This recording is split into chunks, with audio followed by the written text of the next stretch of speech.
বাংলাদেশ জামায়াতে ইসলামী সিলেট মহানগর সুধী সমাবেশ চলছে। অতিথি জামায়াতের আমির ডাক্তার শফিকুর রহমান। সমাবেশ থেকে বিস্তারিত জানাতে আমাদের সাথে যুক্ত আছেন সহকর্মী নাজাদ পুরকায়েস। তো নাজাদ, সমাবেশে নেতা কর্মীদের উপস্থিতি কেমন দেখছেন?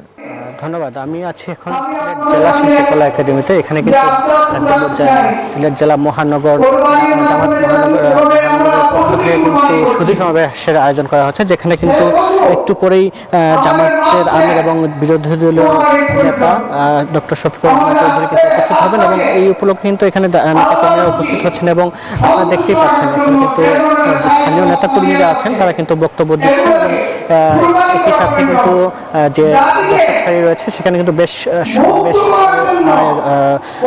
উপস্থিতি আমরা দেখতে পাচ্ছি। সুধীরাও আছেন এবং নেতাকর্মীরা কিন্তু আসতে শুরু করেছেন। আমরা যতটুকু জেনেছি কিছুক্ষণ পরেই আসলে জামাতের আমির এখানে আসবেন এবং তিনি আসলে বক্তব্য দিবেন। আজকে কিন্তু দিনভর জামাতের আমির বেশ কিছু কর্মসূচিতে অংশ নিয়েছেন। আজকে সকালে কিন্তু তিনি শিবিরে একটি সমাবেশে অংশ নিয়েছেন এবং দুপুরে কিন্তু সিলেটের বাদাঘাট এলাকায় যে নির্যাতনে হত্যা হয়েছিল, আলোচিত যে হত্যাকাণ্ড, ফাহিমার বাসায় গিয়েছিলেন এবং সেখানে কিন্তু তার পরিবারের সাথে সাক্ষাৎ করেছিলেন এবং তারপরে কিন্তু সাংবাদিকদের সাথে তিনি কথা বলেছেন। সেখানে কিন্তু তিনি জ্বালানি নিয়ে কথা বলেছিলেন। জ্বালানির দাম বাড়ার কারণে কিন্তু তিনি একটু ক্ষোভ প্রকাশ করেছেন, যেটি আসলে জনগণের উপর জুলুম বলে তিনি আখ্যা দিয়েছেন। একই সাথে সরকারের বেশ কিছু সমালোচনাও করেছেন তিনি।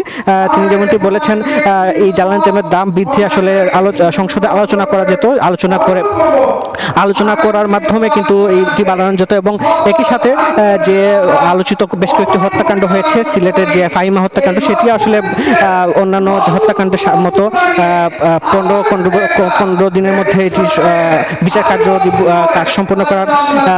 সম্পন্ন করার একটি কথাও কিন্তু তিনি বলেছেন। একই সাথে সরকারের এই কার্যক্রমে তিনি কিন্তু অপ্রত্যক্ষভাবে কোনো মন্তব্য করেনি, কিন্তু তিনি যেটা বলছেন দেশ কিন্তু ভালো নেই এবং তার কথা মতে জনগণের প্রত্যাশা অনুযায়ী কিন্তু দেশ এখনো তাদের প্রত্যাশা, দেশের মানুষ কিন্তু সেই অনুযায়ী ভালো নেই, এমনটি কিন্তু তিনি বলেছেন। সব মিলিয়ে এখন কিন্তু সমাবেশের প্রস্তুতি চলছে। কিছুক্ষণের মধ্যে জামাতের আমির এখানে আসবেন এবং বক্তব্য দিবেন। সব মিলিয়ে এই ছিল আমার কাছে সিলেট থেকে সর্বশেষ খবর। ধন্যবাদ আপনাকে। নাজাদ পুরকায়েস জানাচ্ছিলেন সিলেট থেকে।